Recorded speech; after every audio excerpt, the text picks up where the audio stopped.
Olá, sejam bem-vindos novamente a este canal e hoje a gente vai falar sobre um tema polêmico. Ale, qual que é o momento certo de demitir um funcionário? Pois é. Se você é líder de equipe e está passando pela seguinte situação, de você não saber ao certo se você deu todas as chances para demitir um funcionário, enfim, você não sabe quais são os sinais que você precisa prestar atenção para ver se é um caso que dá para salvar ou um caso que não dá para salvar.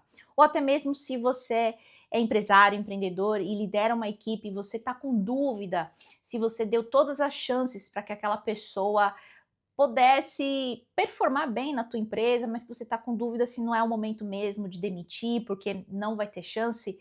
Enfim, fica comigo até o final desse vídeo, porque eu vou contar vários sinais que você precisa prestar atenção antes de tomar uma decisão definitiva pela demissão de um funcionário.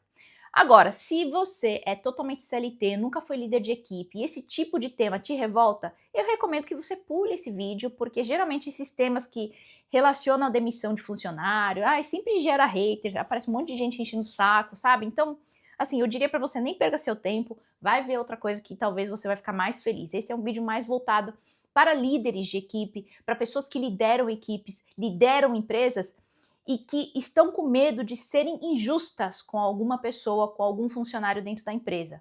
E eu acho isso muito digno, eu acho isso uma forma de expressar honestidade e cuidado com os funcionários, principalmente se você tem dúvida. Então, o primeiro ponto é parabéns se você está passando por esse aspecto, esse dilema de consciência, porque significa que você se importa com as pessoas, ok? Então, se você já gostou desse tema, curta, se inscreva no canal e comenta aqui também quais são os outros temas que você gostaria que eu desenvolvesse nos próximos vídeos e que pode ser algo relacionado a técnicas de liderança, gestão, e até mesmo sobre carreira ou até mesmo RH estratégico aplicado para a tua empresa, beleza? Então bora lá! Primeiro ponto que você precisa considerar é se você em algum momento teve uma conversa de feedback bastante estruturada, uma conversa de feedback que ajude a pessoa a entender quais são os pontos que ela está errando, quais são as atividades ou comportamentos que você está apontando que ela precisa melhorar, tá? E qual que é o plano de ação que ela deve seguir para evitar aqueles erros ou contornar alguma situação que ela estava se comportando, enfim, né? Então, qual que é o plano de ação que ela precisa seguir para ela ter uma certa melhoria naqueles aspectos que você estava vendo. Então, por exemplo, seja um aspecto técnico ou seja no aspecto comportamental. E presta atenção, gente, geralmente são 4 aspectos que você precisa observar ao dar o feedback para a pessoa. Você precisa observar se aquele erro vem por falta de processos, ou seja, não existe processos, ou existe aquele erro por falta de ferramentas adequadas, por falta de treinamento, ou se tem a ver com relacionamento entre as pessoas, né? Aquele funcionário não está se dando bem com as outras pessoas, com os outros colegas. Você precisa entender qual desses pontos ali está atrapalhando a performance dessa pessoa e estruturar um plano de ação que ataca de frente, na causa raiz, a performance e os problemas que evitam com que essa pessoa performe. Então, se for um caso relacionado a processo, é importante você como líder ajustar o processo, porque provavelmente o erro não está somente na pessoa, está em algum processo mal desenhado na empresa. Ou até mesmo, se for uma questão de ferramenta, é importante você perceber se as ferramentas que são utilizadas hoje são as ferramentas mais adequadas para operar bem. Outro dia assisti um vídeo no TikTok que eu fiquei nervosa, assim, sabe, gente? Teve um cara que foi demitido simplesmente porque ele não conseguiu fazer um bom sushi, era um restaurante de sushi e tal, e o cara não conseguia performar muito bem porque a dona não comprava os ingredientes corretos. Olha isso, que maluquice, né? Então, precisa prestar atenção nisso. Se os seus funcionários, se os seus liderados estão com as ferramentas adequadas para performar bem. Ou então, se for uma questão de treinamento, os funcionários sabem o que tem que fazer? Eles estão treinados para executar aquilo? Eles estão treinados para performar com a nova ferramenta que você implementou? Então isso é importante. Ou até mesmo se você perceber que existe algum tipo de conflito de interesses, algum tipo de egos ali se atritando entre as pessoas, você precisa entender isso. Você como líder tem que vir semi-pronto com um plano de ação para construir com a pessoa no momento do feedback.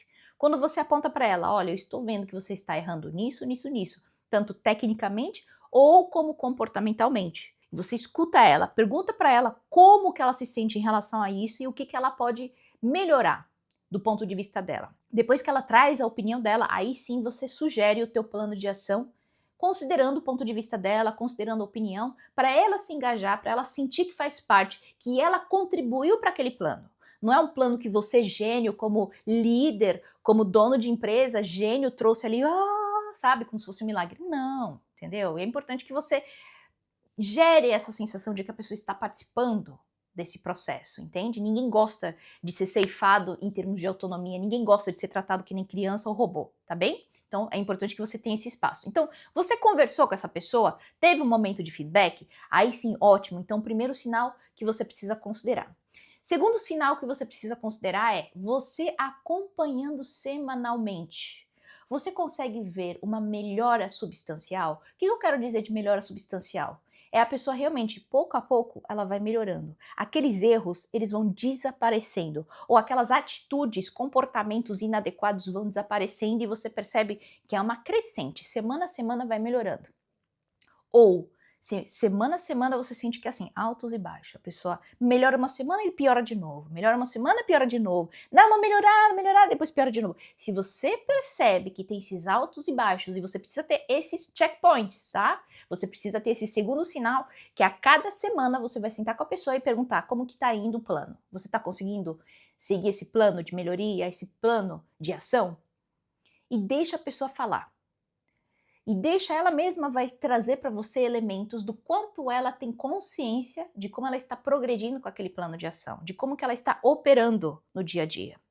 Se semana a semana você perceber que está melhorando, ótimo, é um bom sinal, significa que é um bom prognóstico que a pessoa está conseguindo reverter o cenário. Agora, se a pessoa tem altos e baixos, já é um segundo sinal de alerta que você precisa ter. O terceiro e último sinal que você precisa considerar é passado 3 meses, tá bem? Nem 3 meses, na verdade no segundo mês de plano de ação, após a primeira conversa que você teve, então após 8 semanas, você perceber que continua com altos e baixos, já é um sinal definitivo para mim, que significa que a pessoa não está com capacidade para conseguir dar esse salto. Embora tenha um plano de ação muito claro, ela não está conseguindo executar. É o limite dela. E quando está no limite dela, é muito desumano você esperar algo que a pessoa não pode entregar naquele momento. Seja em termos de maturidade emocional, seja em termos de conhecimento que ela não está conseguindo aplicar, que tem a ver com velocidade de aprendizado, que tem a ver com as conexões sinápticas, tem a ver com várias coisas, habilidade mesmo, enfim. Então, após 8 semanas, você perceber que a pessoa simplesmente não consegue subir de nível, melhorar a performance, então já é um momento em que você precisa considerar na substituição. Já começa a iniciar as buscas, aciona a sua consultoria de RH, de recrutamento e seleção, já vai pensando em substituição de uma forma confidencial, tá bem? Isso é importante. Você não vai abrir a vaga para todo mundo descobrir que você tá para demitir alguém dentro da tua empresa. Então presta atenção nisso. Abra de uma forma confidencial. E aí sim, você já vai ter ali todos os sinais. Eu já te falei aqui de 3 sinais, né? Então, primeiro momento de feedback estruturado, com plano de ação, depois acompanhamento e precisa ter, se a pessoa continuar tendo altos e baixos na performance, e após 8 semanas a pessoa continua tendo altos e baixos. E aí sim, você já define e já decide, já no final do terceiro mês, né? Após 12 semanas, aí sim é o momento para você decidir pelo desligamento, infelizmente. Quando a gente faz todo esse processo, é importante você considerar que existem sim limites que os outros têm e que é importante você respeitar, porque não tem nada mais cruel do que você exigir algo que a pessoa realmente não vai conseguir entregar. Então, você transformar o ambiente de trabalho como uma câmara da tortura, não é legal isso não humaniza. Então, quando você fazendo esse acompanhamento cuidadoso com a pessoa semana a semana, ela mesma vai caindo a ficha de que ela está andando em círculo. Ela mesma vai cair a ficha de que tem altos e baixos. Tem um momento que ela melhora sim, mas ela não está sustentando, ela percebe isso. Então, essas conversas semanais ajudam também a pessoa a se perceber também até onde ela está conseguindo ir com aquele plano de ação, tá? Então, você prolongar esse processo é uma forma de tortura também. Então, presta atenção se você pelo nome de, eu sou um cara bonzinho, eu não quero ser injusto, será que você não está torturando um funcionário, entende? Psicologicamente eu tô falando, né? De você prolongar uma situação que você já sabe que a pessoa não vai conseguir entregar além daquilo, tá bem? Um segundo ponto que você precisa considerar é que quando você decide pelo desligamento de um funcionário, automaticamente você também está dizendo sim para a tua empresa. Sim pelos demais que trabalham com você, que trabalham bem. Ninguém merece um líder que fica 1000 horas dedicando na performance de um funcionário que talvez não está performando bem, em vez de você dedicar essas horas nas pessoas que têm potencial de crescimento, nas pessoas que têm realmente potencial de entrega muito maior, aquelas pessoas que realmente querem e que têm capacidade, que estão prontas para aquilo, entende? Então, toda vez quando você opta pelo desligamento de um funcionário, automaticamente você está dando sim para todos aqueles que estão na tua empresa e que estão performando bem e que depende daquele salário para poder se sustentar e sustentar a família delas. Muitas vezes, se você permite que um funcionário que não está indo muito bem, ele permanecer por muito tempo na tua empresa, você pode colocar em risco a saúde financeira da tua própria empresa. Então pense nisso. Às vezes, quando a gente fala sim para uma baixa performance, automaticamente a gente está falando não para os bons funcionários que estão aí trabalhando com você. Então presta atenção nisso também, para ver se você está equilibrando bem, no final das contas, o grande objetivo de uma empresa, que é gerar lucro, né? Ninguém aqui é criança para acreditar que está todo mundo aqui para ser feliz da vida, etc, etc. Também é, se puder, mas entende? Então é o segundo ponto que é importante você considerar, tá bem? Então, no final das contas, né, eu falei aqui para você em termos de números gerais, talvez 3 meses, mas isso também depende conforme a complexidade do cargo e o tipo de hierarquia, o tipo de função da empresa. Então, geralmente, cargos mais altos, e eu estou falando de gerente sênior, diretor, presidente, vice-presidente, requer mais tempo de observação. Primeiro porque é mais difícil, né? Pessoas que chegam até esse patamar são pessoas que já passaram pela peneira de carreira de várias empresas, são pessoas que geralmente são pessoas extremamente competentes. Mas existem sim pessoas ruins nesses lugares, né? Então, quanto mais alto é, mais você precisa dar tempo para perceber se a falta de performance ou uma conduta adequada não tem a ver mais com uma questão dela se azeitar e entender melhor a dinâmica da empresa, o que necessita de mais tempo. Então, geralmente, quanto mais senior é, você vai precisar dar um pouquinho mais de tempo, porque são cargos mais complexos na execução. São cargos